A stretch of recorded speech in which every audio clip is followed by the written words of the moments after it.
ku byerekeranye n'ingabire yo kwigisha Roho Mutagatifu atanga. Ubushize twazirikanye ko ubutumwa bw'umuntu wahawe iyo ngabire ari ukuvuga Yesu. Kuva ku munsi wa Pentekoste, kwamamaza Yesu Kristo wapfuye akazuka, nkuko Pawulo intumwa atahwemye kubisubiramo.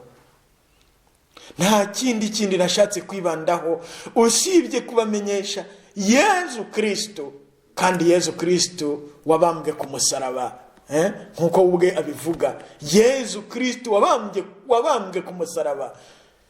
Ni ibaruwa ya mbere y'abanyandikiye Abanyakorinto umutwe wa 2 umurongo wa 2.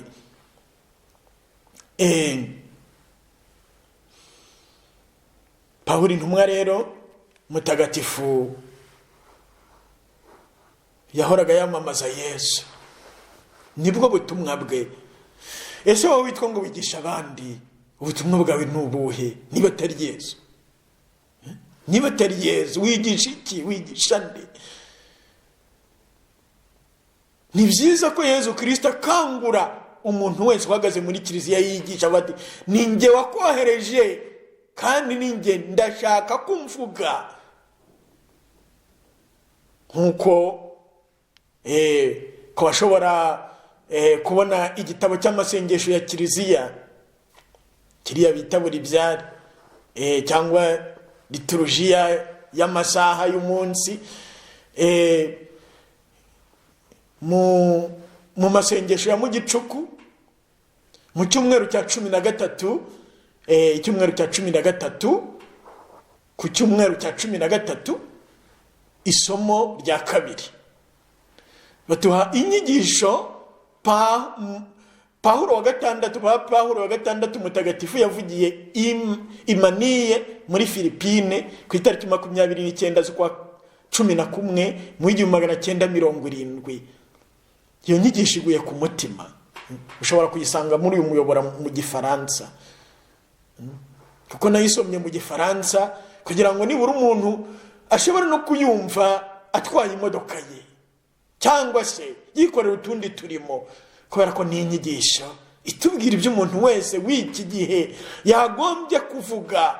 Yesu duhuriye mu izina rya Yesu, nta wundi waduhuje ni Yesu. Mu Banyafilipi umutwe wa 2 umurongo wa 9 kugera ku wa 11 ati, Pawulo intumwa mutagatifu ayobowe na Roho Mutagatifu, abantu bose nimamara kumva izina rya Yesu, munsi mu ijuru n'ikuzimu bose bapfukame, kandi indimi zose nta na rumwe ruvuyemo zamamaze ko Yesu Kristo ari Nyagasani, bihesha Imana se ikuzo. Indimi zose. Urwawe rero kuva none nirwinjire muri izo, tudaciye ibintu ku ruhande. Abanyarwanda benshi usibye ko atari nabo bonyine bakunda kwivugira Imana, bakumva ko babivuze. Ibyo ngibyo nta muntu uzabigukuramo. Roho Mutagatifu niwe wenyine uzabigukuramo, akubwira ati nguhaye imvugo nshya, nta wundi wabihindura. Buri gihe uzavuga Imana wumve wamaramaje, ariko umunsi Roho Mutagatifu, ikibatsi cya Roho Mutagatifu cyagusendereye, amaso yawe azafunguka, wumve ko niba utayise so cyangwa papa wawe ntacyo mupfana, uri ikiremwa mu bindi. Ariko iyo winjiye mu rugo rwa so, bibaye ibindi. Imana ni data, Mana data. Ubundi bashobora kwivugira data gusa, kuko Yesu atubwira muri Matayo 23 ati nta wundi mubyeyi mufite usibye data wo mu ijuru, ntimukagire undi mwita so. Iyo rero mwumvise iryo banga, wakumva se wabura iki kandi? Ariko nyamara abantu benshi ibyo ntabyo bazi. Ati nimuze dusingiza Imana, barwose iryo koraniro, nimuze dusingiza Imana. Ese muyise data na mwana na Roho Mutagatifu mwabiki nkuko Yesu abitwigisha? Ubwo biragoye ku buryo mutabivuga ngo mubirangize. Nuko bitabarimo, reka mbabwize ukuri. Arabyumva? Umunsi byabajemo ntimuzashobora kutabivuga ngo bumve mugize amahoro. nuko bimeze. Ibanga se ry'ubutatu butagatifu niba roho mutagatifu atari gukinguriye urinjira se ujya hehe? Mukuri rero abanyarwanda benshi ntabwo barinjira mu iryo banga. Batwigije kwikora ku kimenyetso cy'umusaraba, n'ubwo buryo tugikoraho, amagambo dukoresha kugeza ubu indimi zindi nashoboye kumenya ntabwo mu kinyarwanda tuvuga ibyacu. Barabyemeye nyine, ariko ari twe tubibasabye. Twashoboraga kubasaba n'ibindi nabyo bakabyemera. Abarundi baravuga bati ku izina rya Data na Mwana na Mutima Mweranda. Urumva? None se ibyo bihinduye mu kinyarwanda wavuga iki? Twavuga tuzi ku izina rya Data na Mwana na Roho Mutagatifu.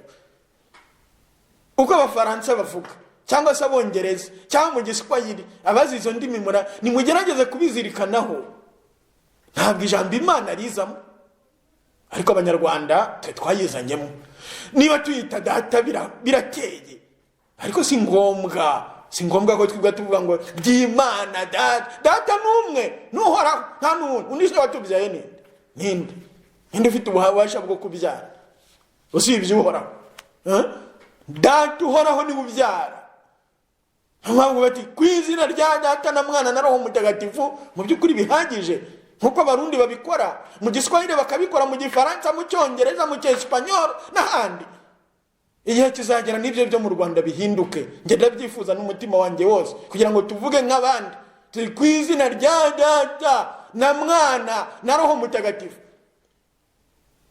Ariko mu gihe ibyo bitarahinduka, imitima yacu niyo Yesu ashaka guhindura kugira ngo tube abana ba Data koko. Icyo nicyo cy'ingenzi, maze ururimi rwacu ruvuge ko iyo Mana ari Data, Mana Data. Nkuko mu Banyagalati 4 kugera ku 8 Pawulo intumwa nyine abivuga, cyangwa mu Banyaroma 8:14 kugera kuri 17. Igihe kirageze ngo n'amakoraniro y'ivugururwa muri Roho Mutagatifu avugurure izo mvugo za nimuze dusingize Imana, muze dusingize Imana. Mwavuze Imana Data na Mwana na Roho Mutagatifu, birabatwara iki? Cyangwa muti dusingize Data na Mwana na Roho Mutagatifu? Nkuko nakunze gusengera kenshi mu Ruhango, mu isengesho ryaho, hari abantu amagambo rimwe na rimwe bakoreshaga, cyangwa se ni Kanyanza n'ahandi bakora amasengesho yo gusabira abarwayi bahamagara Data. Muri icyo gihe n'igihe cy'isengesho rikomeye cyane, riba ryimbitse. Abo bana bose bateraniye aho nko mu Ruhango, niba ari 1000 bingahe, niba ari 5 cyangwa se birenga, bose bavuga ngo dawe ndagusenga, dawe ndagusenga, dawe ndagusenga, Yesu ndagusenga, Roho ndagusenga. N'amagambo abatura imitima yabo, ntabwo ari amagambo abonetse yose nayasohotse mu kanwa kwa Yesu. Dawe ndagusenga,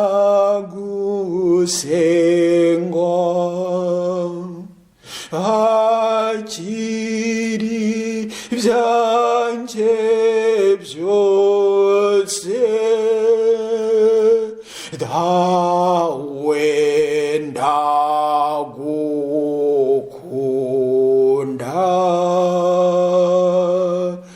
Yesu ndagusenga,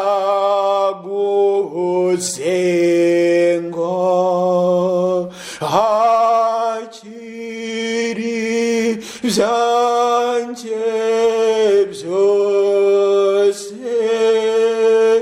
Yesu ndagukunda,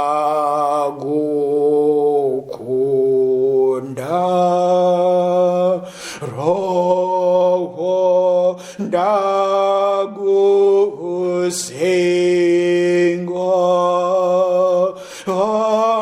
akiri ibyanjye byose, Roho ndagukunda.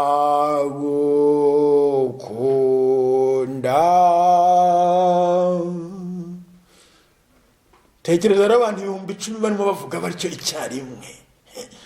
Umutima wa data urabaduka. Byanze bikunze agakorera ibitangaza aho hantu. Ntabwo ari kimwe n'abandi barimo bahamagara mana mana mana. Aribaza ati ariko se bariya bazamenya ko ndi papa wabo ryari? Bariya abantu banyangiye iki? Nabagize nte mu by'ukuri? Kuki badashaka kuba abana banjye bagahitamo kuba ibiremwa gusa? Hari ibintu bibabaje. Mana data, ngaho tangira rero wivugire data. Mana data, cyangwa se dawe papa, aba. Nk'uko Pawulo intumwa bitubwira, maze urebe ibyo uzabishobora. Roho Mutagatifu natabigu ntabyo uzavuga. Ibyo se bagira ngo ntabwo ari njye ubihimba, ni Yesu ubivuga. Ngo se ni Yesu ubivuga. Ko Yesu ari we mwigisha wacu se dukora iki tugire gute? Nuko bimeze. Ntabyo uzigera uvuga. Kandi wenda uzaba umuntu ukomeye muri kiliziya cyangwa hanze yaho, ariko ntuzigera uvuga ngo da Imana ni so. Kada nunabivuga ntibizaba bivuye ku mutima. Ibivuye mu mutwe rero ntibiba bifashe. Umwana hamagara asa bikuye ku mutima, maze umutima we akawufungura, cyangwa se mama we. Yaro ni ingabire Roho Mutagatifu, ingabire yitwa ubusabanyiramana, nuko bayise mu Kinyarwanda. Gituma nyine umutima wawe ubwira nyine so nka papa, so uhoraho. Ariko mbega ukuntu twarateteshejwe. Uhoraho ni papa wawe. Umva icyo bisobanura. Nawe rero aho kugira ngo umwite so papa uti mana. Uzareka kuba umuyisilamu ryari? Uzareka kuba umuyahudi ryari? Ngo umukristo gatolika winjire muri Yesu. Mana data, nihasingizwe Imana data se wa Yesu Kristo, cyangwa se nihasingizwe Imana se wa Yesu Kristo. Ni se kandi akaba data. Ni Yesu wabishatse. Reka rero Yesu akubwire ko iryo ari ibanga. Maze iryo banga nawe umusabe kuvumburiraho, ntabwo azabikwima. Kugira ngo nawe ujye uvuga uti dawe. Maze uvuge Yesu, uvuge Roho Mutagatifu ku rurimi rwawe. Siko hari abantu bashaje batarigera bavuga Roho Mutagatifu babikuye ku mutima. Nibyo koko basenga babikuye mu mutwe, bavuga amasengesho kiliziya yabigishije, ariko umuntu ashatse yavuga ati ayo masengesho sa yabo n'ay'abatagatifu bayahimbye.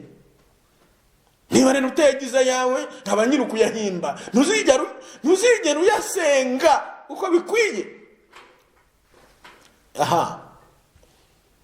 Yesu rero niwe intumwa zamamaza. Maze Yesu Kristo wamara kumwumva ukamupfukamira, no kuvuga ubuzima bwawe bugahinduka, ukareka gusambana. Urabyumva? Bishoboka bite ko umukristo asambana? Ukareka gusinda, umukristo asinda ate? Ukareka kwangana, umukristo yangana ate? Ukareka kubeshya, umukristo abeshya yoherejwe nande? N'ibindi byaha byose. Ubuzima bwawe bugaca bugufi, ukareka kwirata no kwirarika. Reka gukandagira abandi ngo twebwe rero muri bande. Ngaho ni mudukize coronavirus COVID-19 turebe. Muri bandi kubyo mwakandagira abandi. Yesu Kristo umupfukamiye aca bugufi, akareka kugira abo yongera gucunaguza, cyangwa se guca ibicuma, cyangwa se gucagaguramwe ibice, ababuza amahwemo. Ubuzima bwe bugahinduka urukundo. Yesu aravuga ati nimundebereho, mfite umutima utuza kandi woroshya. Muri Mateyo 10:28 kugera kuri 30. Ubuzima rero bugahinduka, umuntu akaba umuntu wiyoroheje, aho kugira ngo umuntu agende yiraritse, haca ibiti n'amabuye ngo aratunze. cyangwa se ngo yize amashuri cyane, ibyo byose cyangwa se ngo abahungu niwe bareba gusa, ni umugore w'igitangaza cyangwa ni umukobwa. Ibyo byose kuwa gatatu w'ivu batubwira ibyo ari byo. Hari amagambo bakoresha rimwe na rimwe cyangwa se ashobora gukoreshwa. Bashobora kubwira bati hinduka kandi maze wemere inkuru nziza, cyangwa se menya ko wavuye mu gitaka kandi uzasubira mu gitaka. Ibyo byose bizasubira mu gitaka. Umaze kubyumva rero atyo aca bugufi imbere ya Yezu. Nyagasani Yezu, ntacyo ndicyo rwose, ntacyo ndicyo, ndimo ndakandagiza iki, nduwuhe, umva ijwi ryanjye. Nyagasani Yezu Kristo rero ubwo atwiyigishiriza iryo banga rikomeye ry'ubutagatifu agira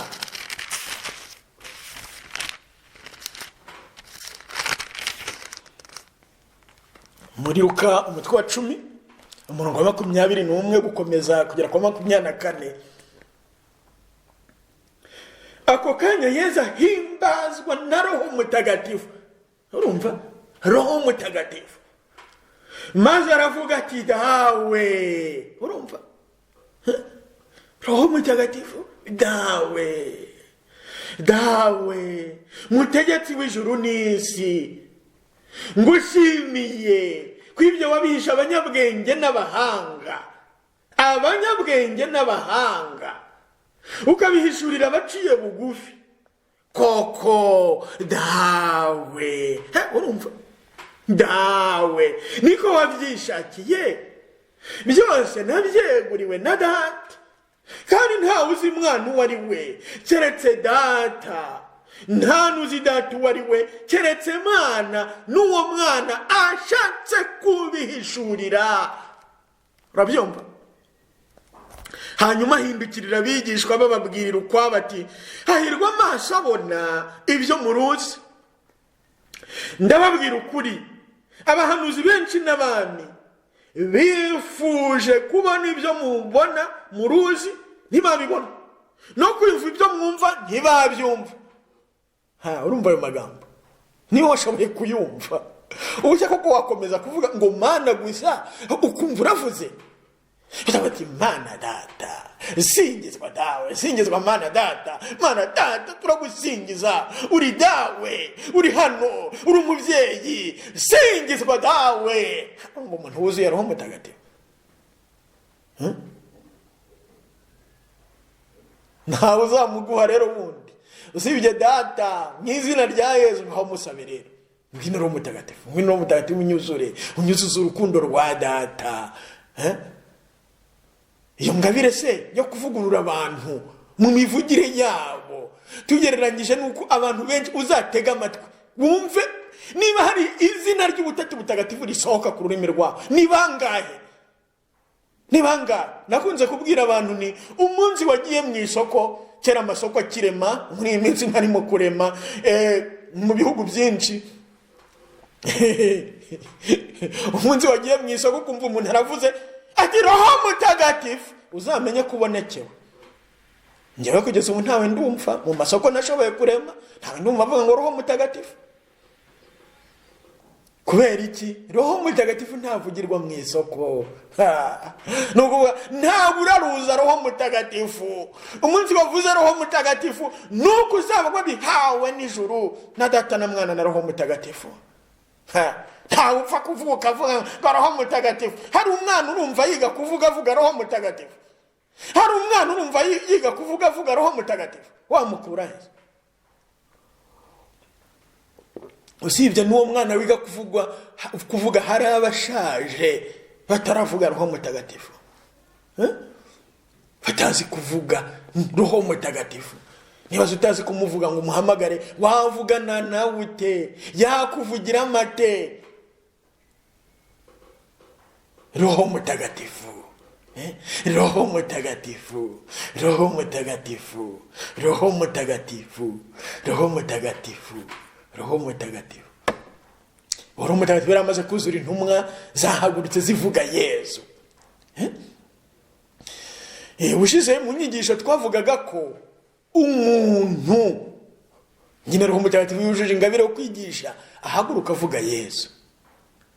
Ariko ikindi kijyana nuko kuvuga Yesu nayo mavi, uko guhinduka nyirizina, ururimi rwe rukavuga, amavi yapfukamye imbere ya Yesu, ni kuvuga Yesu amuyoboye, Yesu amuyoboye kandi agafasha abandi nabo gufasha amavi hasi, gupfukamira Yesu, bakareka kugendera mu bibi. Ingabire rero yo kwigisha nkuko mubizi ishamikanye n'ingabire yitwa guhanura, ubuhanuzi, urumva bikananuzuzanya. Muri urwo rwego rero umuntu wigisha ntabwo yamamaza gusa, aranamagana. Umwigisha wese w'ukuri n'umuhanuzi byanze bikunze muri uko kwamamaza uwo yemeye Yesu no kwamagana ibyo Yesu yanga. Niba ushaka rero kumenya umwigisha w'ukuri, ikimenyetso cya mbere, ese aravuga Yesu? Arashaka ko abantu bakunda Yesu? Arashaka ko abantu bamenya Yesu? Ubwo niba avuga Yesu, avuga na Roho Mutagatifu, akavuga na Data. Kuko Yesu Kristo, nkuko twanabivuze mu nyigisho y'ubushize cyangwa se mu yindi nyigisho, ni inzira ku nyigisho kuri 25 z'ukwa gatatu yanyuze kuri uyu muyoboro. Yesu Kristo ni inzira, ukuri n'ubugingo, ntawe ugera kuri se atamunyuzeho. Iyo rero uhuye na Yesu byanze bikunze kuyobora kuri se, uwo muntu nyine atoza abandi gusenga Dawe uri mu ijuru abikoranye urukundo, agatoza abantu gusingiza Data, gusingiza Roho Mutagatifu, gukunda ubutatu butagatifu, urukundo rw'indatoranya, ariko urukundo buri wese yihariye. Buri wese afite mu bapersona b'ubutatu butagatifu, afite uko abana na buri wese wamenye Yesu.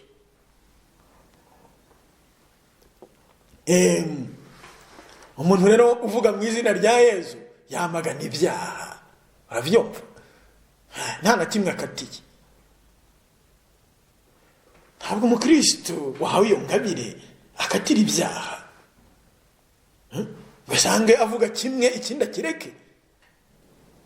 Nkuko hari uwigeze gutanga inyigisho abyita gutyo,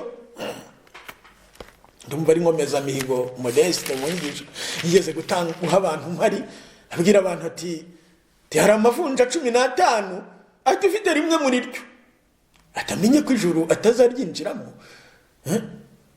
Ati mutega amatwi neza mwumva ayo mavunja yariyo. Ayo mavunja rero kimwe n'ayandi yose, ata Pawulo intumwa arangiza avuga ati n'ayandi n'ibindi, umuntu ntabwo abikatira. Nyagasani Yesu Kristo nta kibi na kimwe anonera, amaraso yasenye ibibi byose mu izina rye.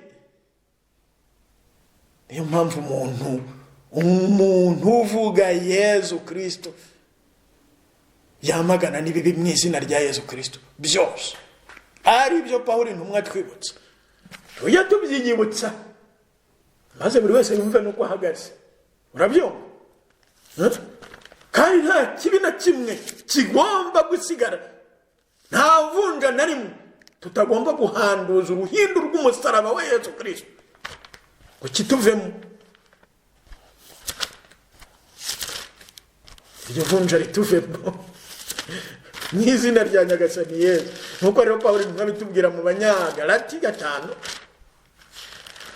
Pawulo intumwa avuga ibyo bibi twese tugomba kwirinda mu izina rya Nyagasani Yesu, kuko hanze ye nta n'umwe washobora kwirinda na kimwe muri byo.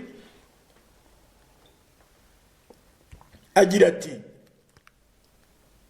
ibikorwa by'umubiri birigaragaza: ubusambanyi, ubuhabara, ubwomanzi, gusenga ibigirwamana, kuroga, kwangana, gukurura intonganya, ishyari, uburakari, kwikuza, amazimwe, amakimbirane, inzika, ubusinzi, ubusambo n'ibindi nk'ibyo. ibyo tuvuze ni 15, ariko si byose, amavunja sayo gusa. Naho imbuto ya akomeza agira ati, nyuma yo kurondora ibyo byose, ati ndababuriye nk'uko nigeze kubibabwira, abakora bene ibyo nta munage bazahabwa mu bwami bw'Imana. Hari abantu rero umuntu ashobora kukwiherana akakubwira ati nta kibazo, ati kiriya si icyaha da, ati ko twikundaniye se, abantu bikundaniye rega burya, ati nta kibazo kibe kirimo, nta soni. Urashinyika mu biki? Ambabarire, urashaka kwicaraho y'umuntu, nta soni, nta soni. Reka Pawulo ntumwa gusubiza ahandi hantu.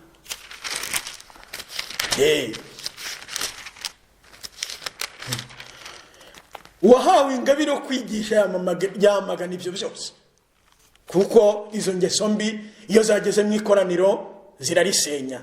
Izo ngeso mbi iyo zigeze muri paruwasi zirayisenya, iyo zigeze muri diyosezi zirayisenya, iyo zigeze mu muryango wa Gisiyo Gatolika zirawusenya, iyo zigeze mu muryango w'Abihayimana zirawusenya. Icyaha se muye ko gikurura urupfu. Izo ngeso mbi zibibwe mu muryango runaka, uyu zirangiza ziwurimbuye. Murabyumva?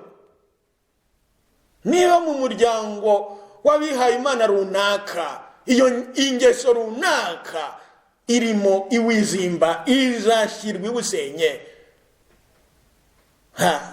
Nimwitonde. Roho Mutagatifu ni utanga ubuzima, ntabwo ari ingeso mbi. Uyu munsi kandi mu isomo batubwiraga bati udafite roho wa Kristo wasuwe.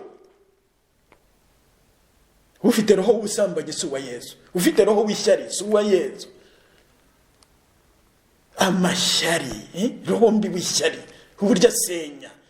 Agasenya imiryango y'Abihayimana, agasenya imiryango ya Gisiyo Gatolika, agasenya imiryango remezo, igasenya na Kiliziya ubwayo. Abantu bagirira abandi ishyari, ashaka kubavuga ibyo batakoze, kugira ngo barimburane n'imizi, maze hari bicaraho bari bicaye. Byose ni ibikorwa by'umwanzi Sekibi. Umuntu wese wahawe ingabire yo kwigisha yamagana mu izina rya Yesu ntacyo akatiye.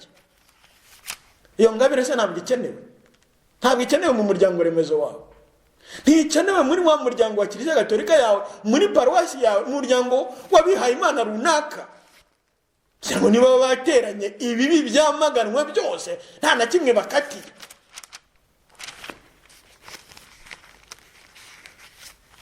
Yesu rero ni muzima, arakiza kandi atanga ingabire zose, niyo kwigisha mu izina rye. Pawulo intumwa agira ati, muzi kandi amategeko twabahaye muri Nyagasani Yesu aya ariyo. Dore icyo Imana ibashakaho nuko mwaba intungane mukirinda ubusambanyi. Ahubwo buri wese muri mwe amenye kwifata, agumana ubumanzi n'ubwiyubahe, yanga gutwarwa n'irari nk'abanyamahanga batazi Imana. Kandi ntihakagire ucumura kuri uwo bavindimwe cyangwa ngo amurenganye muri ibyo, kuko Nyagasani azahana abagenza batyo nk'uko twabibabwiye tubihanangiriza. Koko rero Imana ntiyaduhamagariye kwandavura, ahubwo yaduhamagariye kuba intungane. Niyo mpamvu usuzugura aya mategeko atari umuntu abasuzuguye, ahubwo abasuzuguye Imana yabashyizemo Roho Mutagatifu wayo. Niba ya mbere yandikiye Abanyatesalonike umutwe wa 4 umurongo wa 2 kugera ku wa 8. Ingabire yo kwamagana ingeso mbi mu izina rya Yesu ni ipfundo rikomeye ry'ingabire yo kwigisha. Ntabwo ari ukubwira abantu amaryohereza, kuko Pawulo intumwa ibyo ngibyo yabibwiye nyine Abanyatesalonike. Rero mwese mwambaye neza ni ku cyumweru yaho, ati mwese rwose dore ababyeyi bambaye ingori baraberewe. Ibyo ubwo ni bwo butumwa. Ayo maryohereza ni ayiki? Hari uwari bukize?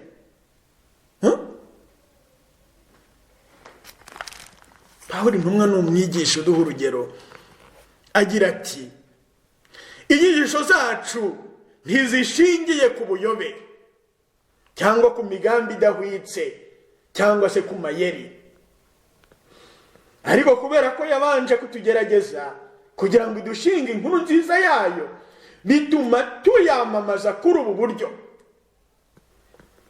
Ntituvugira gushimisha abantu, ahubwo gushimisha Imana yigenzura imitima yacu. Ntitwigeze na rimwe tubabwira amagambo yo kubaryoshya, ibyo murabizi. Nta nubwo twigeze dushaka kubungukiraho, Imana irabibera umuhamya. Nta na rimwe twigeze duharanira icyubahiro mu bantu, haba muri mwe cyangwa se mu bandi. Nubwo twashoboraga twitwaza ko turi intumwa za Kristo tukabagora, ahubwo twicishije bugufi cyane hagati yanyu, mbese nk'uko umubyeyi ashyashyanira abana be. Bityo kubera ubwuzu twari tubafitiye, uretse kubagezaho inkuru nziza y'Imana, twari twiteguye no guhara amagara yacu bitewe n'urukundo twabakundaga. Ibaruwa ya mbere Pawulo intumwa yandikiye Abanyatesaloniki, umutwe wa mbere umurongo wa 3 kugera ku wa 8. Ntabwo rero ingabire yo kwigisha ari amaryohereza, ntabwo ari kuba umunyarwenya no gusetsa abantu, ubwo si bwo butumwa bw'uwo Yesu yohereje. Nibyo koko nyine hari igihe ashobora kuvuga abantu bagaseka, niba koko ariko Yesu abishaka, ibyo ni byiza. Ariko umuntu ntabe nyine ari ugushaka gusetsa abantu gusa. Imyigishirize y'uwo Yesu yohereje ni ukugira ngo mu izina rye asenye ingoma ya Sekibi. Kuko Yesu Kristo nicyo cyamuzanye, kugira ngo abantu bose bakire umukiro. Inyigisho nk'izi rero zibihira abantu, nta gushidikanya. Ariko rero ni umuti ubavura, abashaka gukira bose bagakira. Urabyumva? Kuko Yesu Kristo ni umukiza, umutegetsi ni umukiza. Urashaka gukira karorera akigirayo, urabyumva? Agahunga izo nyigisho, akize inyigisho za Yeremiya. Roho Mutagatifu rero ni ukuri, ntabwo wakijije aramukizanye. Niho nawe ushaka gukira kira, niho uzakiza abandi, cyangwa se Yesu azakwifashisha akiza abandi. Hari kumva ayo magambo kandi akamugwa ku mutima.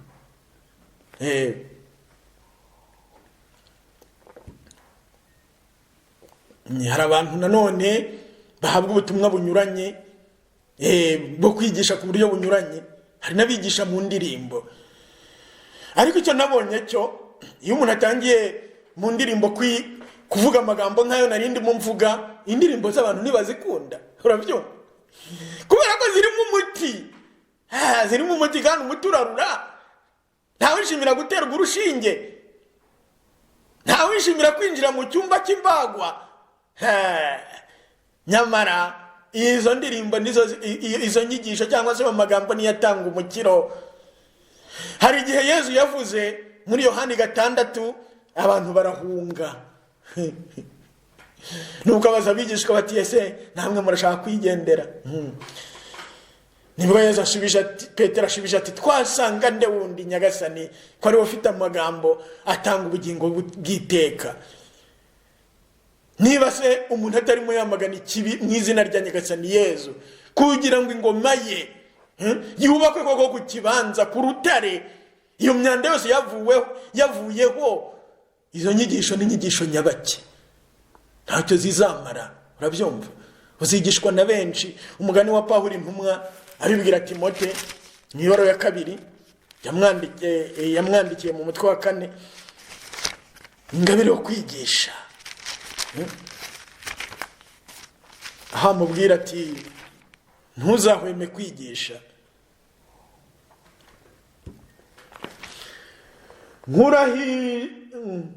Nkurahije imbere y'Imana n'imbere ya Kristo Yesu, uzacira imanza abazima n'abapfuye ku mpamvu yo kwigaragaza ko n'ubwambi bwe.